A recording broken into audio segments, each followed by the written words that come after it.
Hey guys, it's Elijah with Allison Media Co. Today I'm going to show you how we shoot properties in only 18.5 minutes.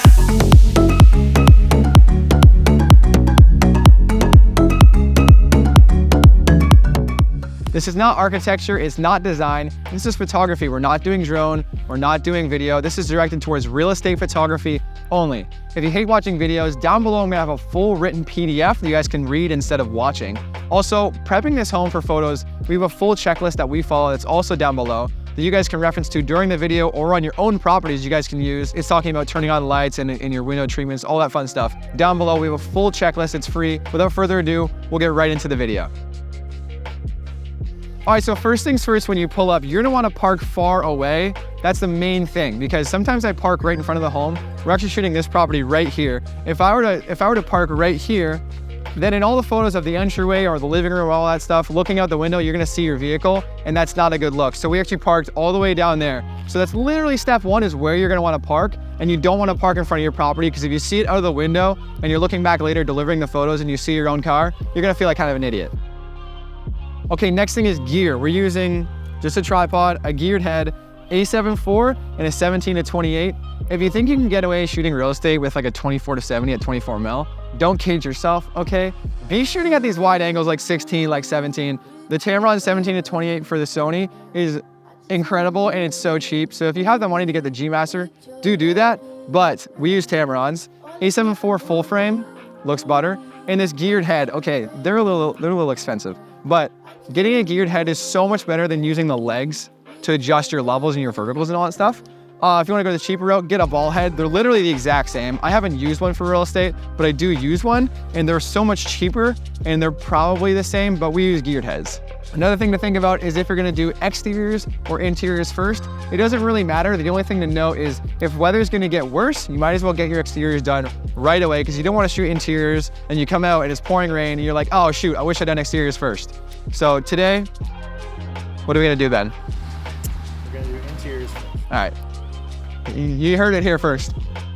All right, guys, quickly, let's go over settings. So right now we're doing 5 brackets for all of our HDRs. We used to do 3, but we found that it wasn't enough data for us or enough dynamic range. So we shoot 5 brackets. We shoot them 2 stops apart from each other, and we shoot them with a 2-second timer so you don't have any vibration. For our exposure comp, we're using multimetering at -1.7. I shot a ton of homes, so I've done it at like -1 stop or 0 stop at 5 brackets. For me, -1.7 has never failed. I've never wished that I shot it brighter or even darker. -1.7, for some reason, it's just that magic number that I found. And frankly, I haven't seen anybody else do that. We're also shooting aperture priority, and we lock it in at f10. And then we also use manual focus, and we lock it in at about 5 meters. Nothing is ever out of focus when you're using f10 5 meters. I've never had a shot out of focus since I started doing that.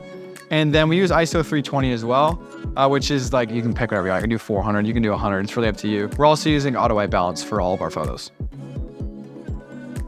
All right, guys, now we're gonna prep the home for photography. The client actually turned all the lights on for us, but I'm gonna follow our checklist and look at all the details. I'm not gonna explain every little thing that we're doing because this video would be so long, but look at the checklist. We have a detailed list of interior, room by room, exterior. Again, this is free down below, just click it. No opt-in, I don't need your email, none of that crap. Just download it, and you can follow along as well. But we're gonna make sure that all the lights are on. We're gonna make sure toilet seats are down, doors are open, that kind of stuff.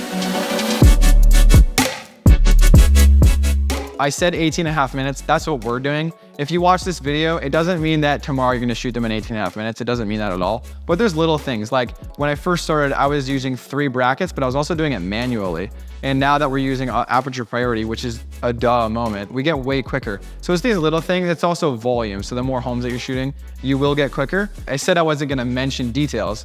Little things like this, I don't want this straight on, I want it angled. All of these things are in the checklist that you guys can look at.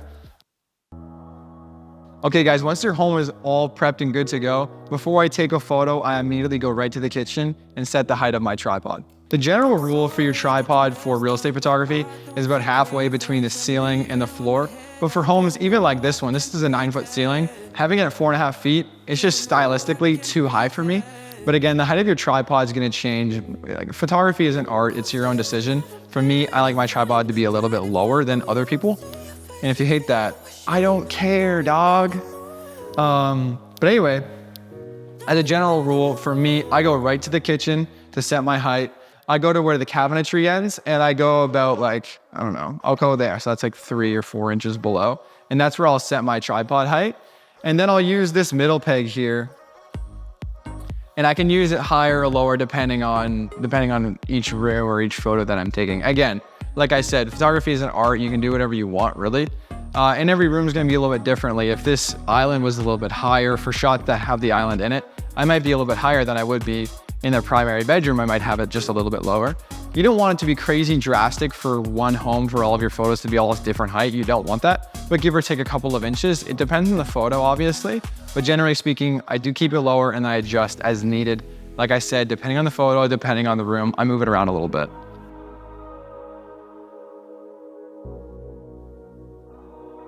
And honestly, using the cabinet trick, it works perfect. Every single time I get the right height, it works amazingly. All right, guys, so as we go through this home, I'm not gonna explain every little detail of my compositions because I'm assuming you guys already are photographers. You're just trying to get quicker at shooting real estate. But one thing for real estate is the 3-wall rule. Make sure you have 3 walls. It's kind of the glue that keeps everything together. So for this image in particular, I know that the left side of my screen is the one that I'm gonna wanna favor because this hallway goes right down to the living room and the side of this is just a closet. So I know that in terms of my 3 walls, I have my 2 here. So my other 2 to pick from are this wall and this wall. If I favor the left side of the screen, means that I gotta choose this to be my 3rd wall. So I know that I'm gonna frame it 1, 2, 3. I'm not gonna show a ton of this wall here because there's not a lot here. There's no art or anything like that. I'm just gonna have a little bit, even like, let's say 1/16 of the entire frame, even less than that is gonna be my 3rd wall. And then again, when you're adding your 3rd wall, just note that if your camera is off level a little bit and you go into the editing room, you have to adjust. If you don't give yourself enough 3rd wall, when you adjust your levels or your verticals, horizontals, you might lose that entirely in the image. So probably give yourself just a little bit more than you need, but in no way should 1/4 of your whole frame be just wall, because that's super dumb. But for this frame in particular, again, I'm gonna prefer the left side of this frame. So that's my 3rd wall that I'm gonna use.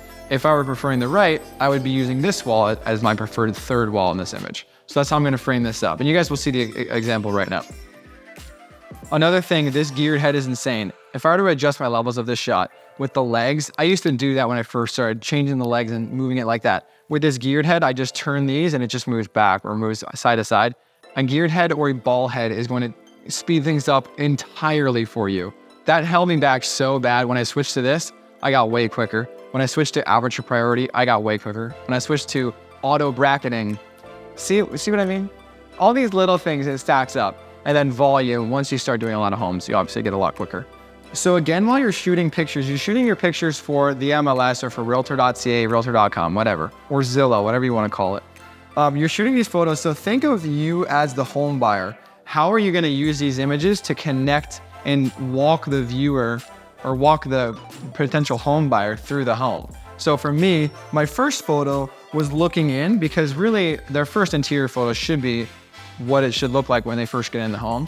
And for this one, I'm obviously gonna shoot the entranceway that way. And to be honest with you, I'm shooting manual focus. Another thing, if you lock it in at 5 meters at f10, I never check focus anymore because I know that it's always good every single time. Again, for images like this, I'm walking them through the home. And this is a powder room here, that's the entranceway. I want them to know that there is a powder room. If I were just gonna take a photo and they just throw in just a random powder room, they might not know that, like, obviously people understand that if they put a photo of a bathroom right after the entryway and the next they show this, they would assume that the bathroom is there. But often you have to just walk people through these things. So that's why I'm gonna shoot a connecting photo, connecting the entranceway to the bathroom. Again, the 3rd wall rule. I'm gonna favor this right side of the screen. I'm gonna make sure that the bathroom is in it, of course, and it is. It's about 1/3 of the screen. But my 3rd wall is gonna be this wall here because I'm gonna favor showing this hallway instead of showing this, which is just more bathroom. And I don't really need more bathroom. I'll take some out so I can have a little bit of that 3rd wall on the right side of my screen, and that's how I'll compose this image. So sometimes when I'm looking at Zillow for maybe my own home or whatever, I'll see photos like I'm showing you right now. It's showing a lot of this over here. You see this door trim, and it's showing a lot of that handle. That just looks amateur, it looks bad. I'd much rather you move the tripod in a little bit, and then we'll just show the sink and the toilet, and that's everything. So for a general rule, I don't wanna see this trim. I don't wanna see handles right in front, because that handle is so close to the frame, and it might even be out of focus, who knows, because it's so close to the camera, and you just don't want that.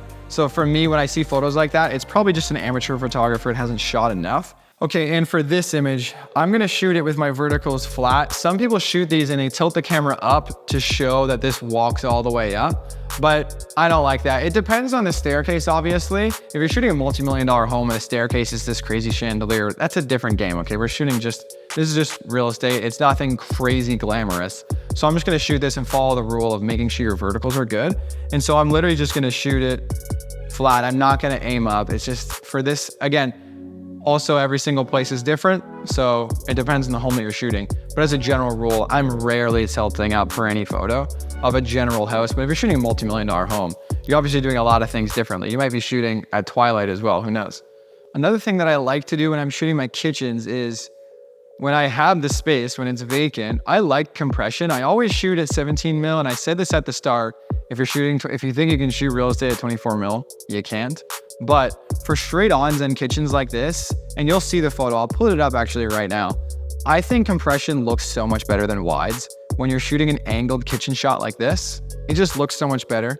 But again, like I said, volume, volume, volume. The more that you shoot, the quicker that you're gonna get. When I'm shooting any home, I know exactly how many photos that I'm gonna be taking because I take the exact same amount of photos every single time.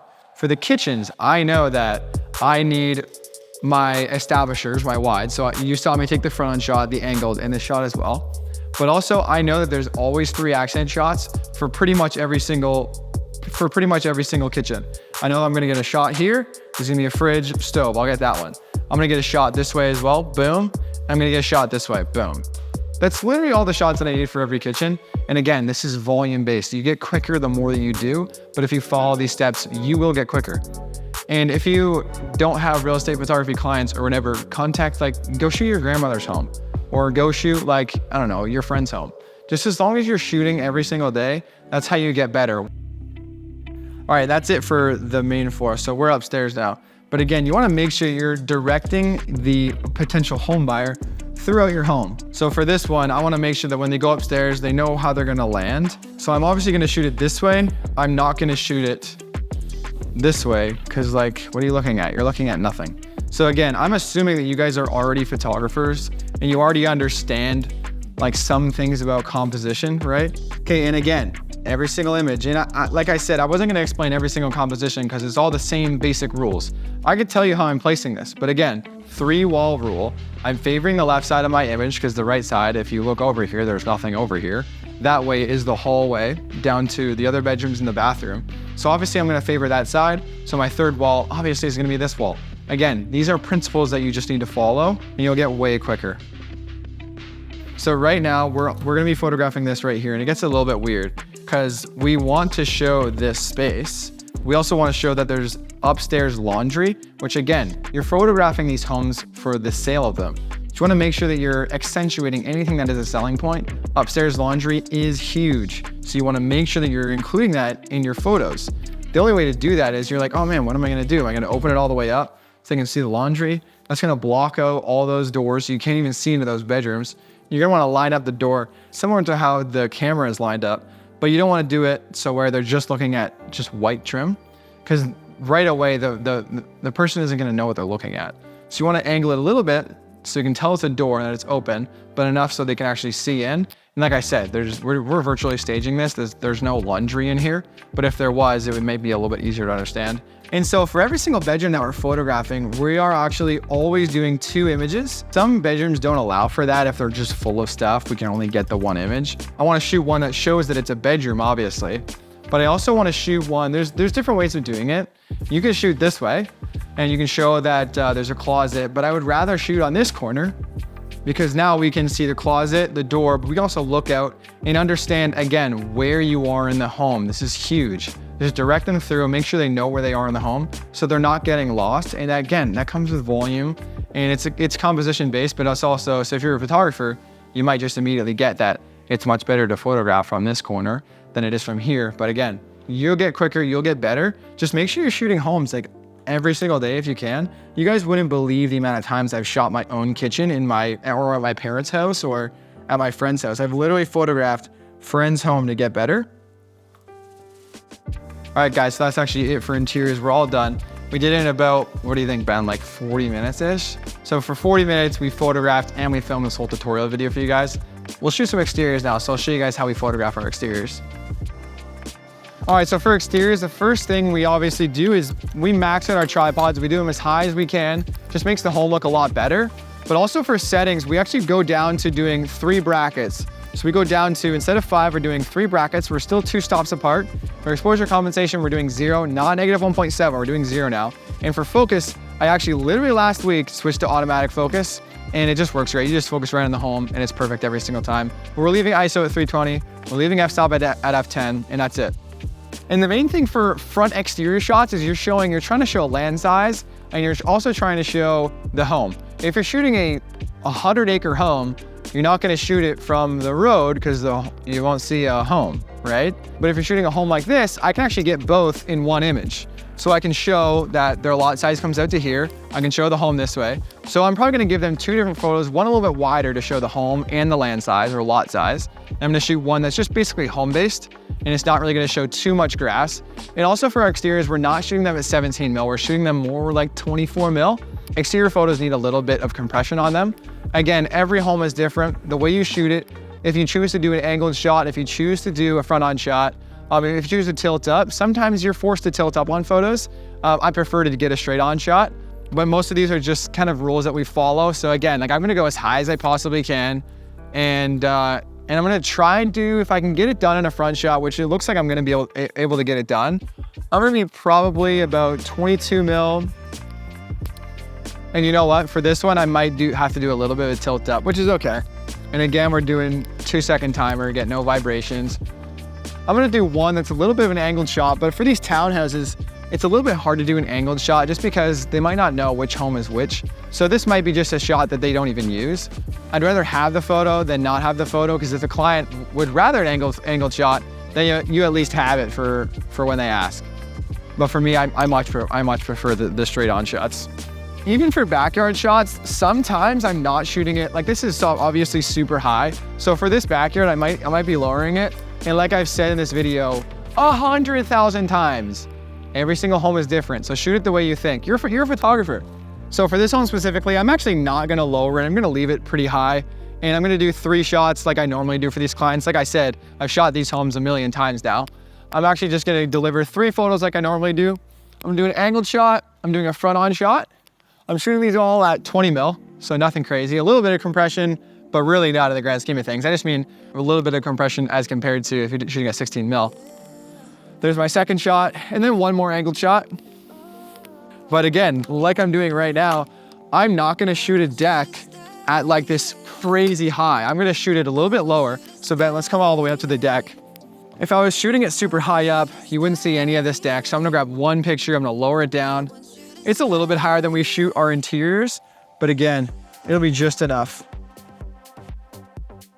Thanks so much for watching, guys. I appreciate it. Again, it's volume based. If you follow the rules, you'll get a lot quicker. Those little things like aperture priority save me a ton of time. These geared heads or bald heads, they save so much time when you're shooting. But again, it's volume based. But like I mentioned about our exteriors, we just switched to autofocus like last week. So maybe next week we change something up, and that's okay.